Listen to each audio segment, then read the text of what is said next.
Hi, this is Blue Collar Slime, and on today's video, I'm going to be doing something a little bit different. I'm going to start a video series talking about the legends from Cyberpunk, but the tabletop versions of them, comparatively to the game versions. And I'm going to start with the most infamous character, many would argue, Johnny Silverhand. So yeah. Wake the fuck up, samurai. We have a city to burn. If you're interested in that, I'm going to probably make a couple more on, I believe, so far I have it set up for Alt, Rogue, Morgan Blackhand, and Bartmoss. Raish Bartmoss, say that right. So, let's get started. Now, I'm not sure exactly when the year Johnny Silverhand was born, but he was originally born by the name Robert John Linder, where he eventually grew up and served in the U.S. Army. During the Central American conflict in the Second Contact War, or the Second Corporate War, I believe, his most notable experience was fighting in the Second Corporate War, which he also did fight alongside with Kerry Eurodyne, who later became his bandmate in the band Samurai. During the Second Conflict War, he ended up losing his arm and getting it replaced with a silver arm cosmetic, which would obviously allude to him later changing his name to Johnny Silverhand, which is where he got it. Why he changed that name was because after he came back from the war, there were a lot of corporations running propaganda against returning veterans, so he changed that to get away from that, and just because he was joining the Rockerboy movement and just to avoid any kind of political whatever discourse. So that's where I'm not sure. You might be able to find some of that in the game. I don't really remember, to be honest with you. I literally have like 400 hours in that damn thing. And I still couldn't really tell you, to be honest, what they tell you in the game. But the band basically has the same startups. It starts with him and Carrie just playing in dirty, dirty bars. Eventually, they find Nancy, Denny, and Henry. That's his name. I always forget their names. But, so after they had their whole entourage together, they were playing little by little, getting bigger, bigger, bigger in Night City, playing any dirty, dingy bar they could, to clubs, to whatever. And then one night, they were approached by a grimy looking corpo. They use a different word in the tabletops, but I'm just going to use corpo because I feel like that's just a more understandable word. Who wanted to sign them, which they immediately were about to assault him, and then he threw down his card, which he ended up being the head or the president of Universal Records, which, different Universal from our studios. It's just in-game Universal. Which they all said, oh, yeah, shit, let's go for it. So that basically happens. They continue more as a band a little bit. They do their thing until about 2007. Their keyboardist Nancy Hartley fell for a married, hot-headed corpo, who I'm not really sure exactly what he was, but he was involved in the music scene. And shortly after started abusing her. Go figure. Um, he's a corpo. Bastard. Through and through. So, one day she comes to the band, I believe to just Johnny and Carrie, and was like, hey, I want to quit. I'm done with this. I just can't do it anymore. He's forcing her to do it. So Carrie and Johnny just immediately pick up arms and are ready to go sort his head out. But when they arrive, they find out that Nancy's already done the job. So it is a quote here that... Let's read this. Well, the source book says that she was a kicker for a local booster gang, in which the coroner pointed out that he must have flew 100 feet after falling from their 83rd story penthouse. So that's what Johnny and Carrie arrived to. Nancy had already suited out herself. She's kind of a baddie, so, problem solved. But she did get charged. Spent 7 months in jail, got out, and at that point, the band had spent 7 months without their keyboardist, probably a pretty solid part of the band to be gone for that long, and it just kind of faded out. After that, Nancy shortly changed her name to Bess Isis and started working in the media, which tracks up with the game too, I believe. Denny started her own band, which might track up with the game, I'm pretty sure. And then Henry had some kind of experiment go wrong on him with a cybernetic, and he basically became brain dead and had to slowly relearn everything. So I don't think that quite adds up, because I'm pretty sure Henry in the game is just a drug addict that just does drug addict things. But I could be wrong. Maybe that's a part of it, and I missed that part of it. I'm not really sure. Safe to say though, Nancy had herself covered in the first place. So with that being said, this video is obviously about Johnny, but I wanted to cover just the basics and, whatever, because they're still pretty important characters too, and they all are in the game and in the tabletop.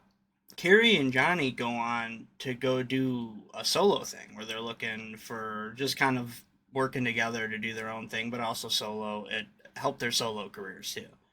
Where I think Carrie is approached by DMS, which is Diverse Media Systems or something like that. Which is not a very great deal or whatever. He's like thinking about it, but then Universal comes back along and offers them a joint deal because it's going to be better for both of them, and they both get a deal for him, Carrie, and Johnny. Which they take that, which then leads to DMS harassing them and sending gangs after them, doing everything dirty that you do in Cyberpunk. I mean, that's just the name of the game. And they're not big fans of DMS after that point, obviously. If you ask Johnny at any point, there's not too many kind words he'll say about that corporation. And now, I wrote this a little bit later into my script, but I want to go over this a little bit right now. So, I'm not really great at explaining this, but there's definitely there's a personality difference between Johnny in the game and Johnny in the tabletops. Whereas Johnny in the game's character himself seems a little more fleshed out. His personalities, his beliefs, his anarchic tendencies, and what caused them. Whereas in the tabletop, he seems a little bit more glam rock, punky, still anarchy. I mean, he quite literally quit the corporate war because he was just fed up with it and just tired of the bureaucratic bullshit. But his attitude overall in general doesn't quite strike the same. It's time to burn the city, samurai.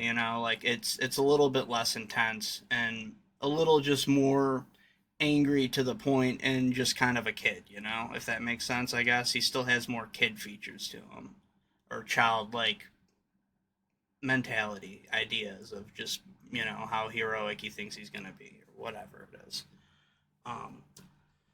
So with that being said, back to the record label. So Carrie and Johnny make it pretty good at Universal. Pretty damn good. They both get a lot bigger. They both, they do some stuff with each other, but eventually they both kind of just fade off into their own things, or as just creative differences. The media portrays it as Johnny and Carrie fall out, but Carrie quotes that it really never was like that. It was just more like they both had too big of an ego to work with each other because they just had two separate ideas of music and they respected each other, so they decided to just not and just keep it casual, which, I mean, doesn't really seem like a falling out, but it's the world of Cyberpunk, so, I mean, tabloid's gonna tabloid. It's just the real world, too. And mind you, yet again, that whole it's through an interview in the Rockerboy add-on for Cyberpunk, which is just a guide to the Rockerboy class. I have a bunch of the PDFs that I've been reading through for sources. My main sources are the old source books or just the wikis of the Cyberpunk wiki, and I did use the hero. I think it's like Heroes wiki or something. I have it typed out somewhere with the link, but that's all through an interview that a media is doing with Carrie, where they describe that relationship and the uprise and the whole samurai part, minus the corporate part of him being born. That's just kind of stated as lore. I'm sure there's more there too, though, that is somewhere buried in other books. But so this is where we get a little bit more on track with following the games again, because it's one night as Johnny's being a solo. He's finishing a gig, and him and Alt are heading out and cornered by um, some kind of gang that was based on like it's something to do with like an African tribal gang. I'm not even really sure what the hell that means. Cyberpunk's weird. There's just like such a big mesh of cultures all in one place that but they stop him. They do the whole same spiel. Hey, Choom, you want to have a drink? I can't. I'm flustered. And then next thing you know, one of them's charging at him. He does his quick nine, pulls out a nine. He isn't quick enough. The next thing he knows, he feels glass in his gut and he's in an alley. As it happens in the game, where I believe Thompson then finds him, the media, who is hip to what is going on a little bit. And at some point, he finds out the deal with Alt and Soulkiller, and they go to do the initial raid. He grabs Thompson. He goes to the Atlantis. He gets Rogue and Santiago, Nomad Santiago. Let's be clear. In the rule book, they call him Nomad Santiago because he's just a bad motherfucker. He's not just Santiago. He's Nomad Santiago. Now that ran down, but they clear that shit. They air it out. Arasaka's turned to mush inside the Atlantis. The Atlantis is now probably a burnt down building in the modern age, but and they go to the tower where they find one of the corporate heads of Arasaka with Alt in the Soul Killer room, and they find Alt face down, dead, in the pool of Soul Killer. It's too late. Same thing. Johnny carries her lifeless body. There's really nothing. There's nothing you could do. They just get him out of there, and he just kind of falls more and more into probably a depression and just Johnny. Um, and now it follows the game a little bit more here, but changes up because we're gonna get to the end of it now. He keeps going for a little bit longer until it's during the fourth corporate war now. Shit is popping off in the city. Morgan Blackhand, who is a legendary solo. Solo is like a merc, just an independent. He is tasked by another company, whoever's fighting against Arasaka at the time, to go attack Arasaka's headquarters in their bases in Night City. So he gets his crew of Johnny Silverhand, Rogue, Santiago, another man with the name of Asim. I'm forget. He's not important. He's not. I'll cover him in another video. He's not important to the story right now. He's got like a bipod that's important. That's the only thing. And so Rogue, Santiago, Johnny, the other man, and Morgan Blackhand, of course, the leader. So I realized at this point, though, I had forgotten two characters that were there, which would also be Spider Murphy and also possibly Thompson. So everything kind of goes about the same. They get to Alt because at this point Alt had reached out to Johnny through the cybernet before this raid, and that's how he knew where she was, and that's also why he hopped on to do the raid, because he wanted to help her after basically abandoning her at the first place. Because they left her body there, there was really nothing they could do. They didn't really know how to do anything. They didn't have a very advanced netrunner like Spider. So this time they get to her. They get to where she's locked up in the Soul Killer lab, and Spider Murphy actually gets her onto a USB drive that's described to be the size of a briefcase. So yeah, it's probably a little heavy. When they go to leave, Smasher pulls up. Adam Smasher and his regiment, decides to show up and quite literally just shreds through Thompson, puts him down. He's not dead, but he's pretty fucked up, and everybody's in cover. And at this point, Johnny decides it's going to be a great idea to be the heroic young man he is, the one that he just so wants himself to be. And to an extent, I mean, he definitely sacrifices himself to help some people there. Mind you, though, they still planted a nuke at the Soul Killer, like, base. There's a nuke in the building, where they actually find Yorinobu Arasaka, who is the original victim of Soul Killer, unlike the game where he is just kind of the creator of it and just uses it, I think, to keep himself going. I think the first person they did it to was him in the thing. Not important, just kind of an interesting tidbit. But there's a nuke there. So Johnny, while they're all getting cornered, knowing they got to get out, throws himself right at Adam Smasher, and like that, directly quote by quote, is he was cut down with ease, laying dead on the floor, gone. Rockerboy legend, within a stroke of an instant, gone. That's that. There's no Soul Killer AI chip. There's none of that. I mean, it's a tabletop. I mean, that's basically where his story ends. He's gone. After that, the rest of the crew drag Thompson to an elevator, get him to the roof, get him in the copter where they're about to extract, where Smasher finally catches up with the other person's name. I cannot remember at the moment because I forgot to put him in the script because it's just not really that important at this current time. He'll be in another video where he has his bipod, and at this point he's dead. But Morgan wants his bipod and to just kind of kill Adam Smasher. That's his rival at this moment. And Adam Smasher wants the same thing. He wants to kill him. So mid-fight, they didn't really pay too much attention to that timer, or Spider Murphy just forgot that it was a thing. The nuke goes off and detonates the whole entire building, leaving only an intact bipod and a severely damaged Adam Smasher. Everybody on the helicopter got out, but there was no sign of Black Hand or Silverhand's body after that. They were eviscerated completely. And honestly, I mean, that's just that. They were not souped up cybernetic humans like Smasher. That's the only reason why he survived. So yeah, I mean, that's the life and death of the tabletop Johnny Silverhand. I think the next video I'm gonna either aim for Alt or Morgan Blackhand himself, because those two seem to interest me the most.